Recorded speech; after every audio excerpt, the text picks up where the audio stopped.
Our ethical and moral standards decrease because of this. Well, I'm basically an animal, right? So, I can just do whatever I want. I'm just an animal. Like that song years ago.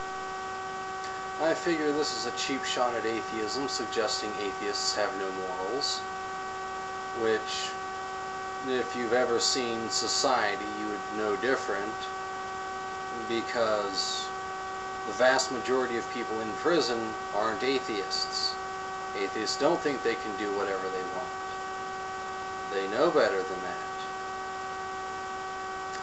Also, did you guys a big favor and cut out him singing. You're welcome. You are not an animal. You are a human being with a spirit and a conscience. The conscience is a product of our intelligence. Some people actually can't tell right from wrong because they have a malformed brain, which kind of goes against your idea of having a spirit, because who a person is what is going on in their brain chemistry and the electric stimuli in there, not some magical unseen force. If you change someone's brain chemistry, you change who they are. You can change their serotonin levels to make them depressed or violent. You can increase other chemicals to make them extremely cheerful. You can cause memory loss and completely alter the way they see life because they don't have any experience to base the information they're taking in on. So the idea of having a spirit is kind of unscientific, it's untestable, and it's just an appeal to emotion. We are animals. Again, I mentioned this, the whole living things, blah blah blah. Evolution can be disproved by so many laws of nature and, by studies from famous scientists. For example, the law of entropy. At least I think that's how it's pronounced, which basically says that all things wear out, run down, go to pieces, basically. This law totally eliminates the basic evolutionary theory that simple evolves into complex, because things actually wear down during time, they don't get more complicated. No, the basic principle of evolution is all things reproduce with variation. Entropy really doesn't play into this, because entropy is a tendency for all matter and energy in the universe to move towards a state of inert uniformity, which means within a closed system, everything becomes more uniform and unable to do work. One example is heat cannot move from an area that is cold to an area that is warm. That would violate the law of entropy. Air conditioning in your house. It does cool the air in your house, which lowers the entropy indoors. But it has to do work, and it creates heat, which adds to the total entropy in the entire environment. Some have argued that the quote-unquote order produced within cells is countered by the work done and the heat put off from growth. Entropy applies to a closed system, which Earth is not. Living things aren't a closed system. We interact in a large area. We take in nutrients. This gives us the ability to do work, which allows us to overcome entropy for a short time. Things don't just go to pieces. So stop quoting Kent Hovind. He has been discredited more times than I need to mention, so I won't have to. Many other users such as Thunderfoot and Aaron Ra have done this work for me. Thank you. Or, for example, Louis Pasteur was a genuine scientist. In the process of studying fermentation, he performed his famous 1861 experiment, in which he disproved the theory of spontaneous generation. Life cannot arise from non-living materials. This experiment was very important, for up to that time, many scientists believed in spontaneous generation.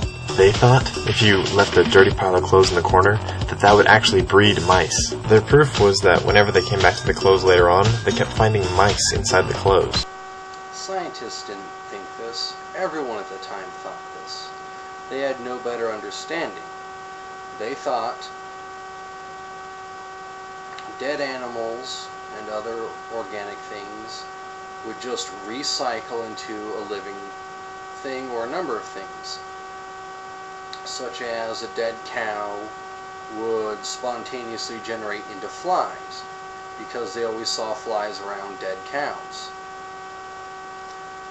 They really didn't have, anything else to base their idea off of at the time, until the guy put the meat in the jar, placed cheesecloth over it, and found out flies lay their eggs in the meat, and that's where flies come from.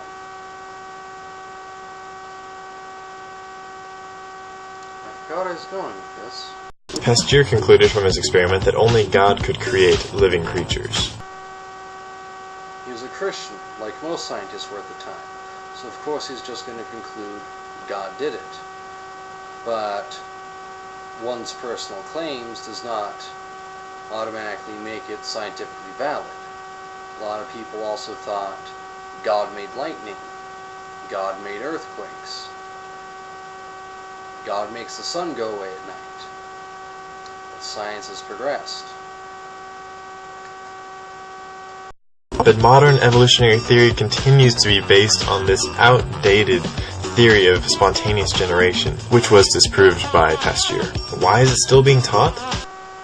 Again, evolution does not comment on how life started, only how life diversifies. And spontaneous generation isn't taught, it's taught about, because that's the way you learn. You teach people what we know, tell them about what we used to think, and then prove to them why what we used to think was wrong. That's how science works. It's a self-correcting process. Because it is the only basis on which evolution can occur. Excuse me, what did you say? I said it's the only basis on which evolution can occur. Now, August Frederick Leopold Wiesmann, I don't know how to pronounce his name, so don't take my word for it, he was a German biologist who disproved Lamarck's notion of the inheritance of acquired characteristics. He's the guy that cut off 901 white mouse tails for his experiment. In 19 successive generations. He cut their tails off so that he would measure over time, as each generation went on, if later on throughout the generations they would start being born with shorter tails and shorter tails as it goes on, and then eventually there'd be like no tail even grown on that generation. But that didn't happen. He noted that even on the last generation, the 19th generation, the tail was still just as long as the first generation.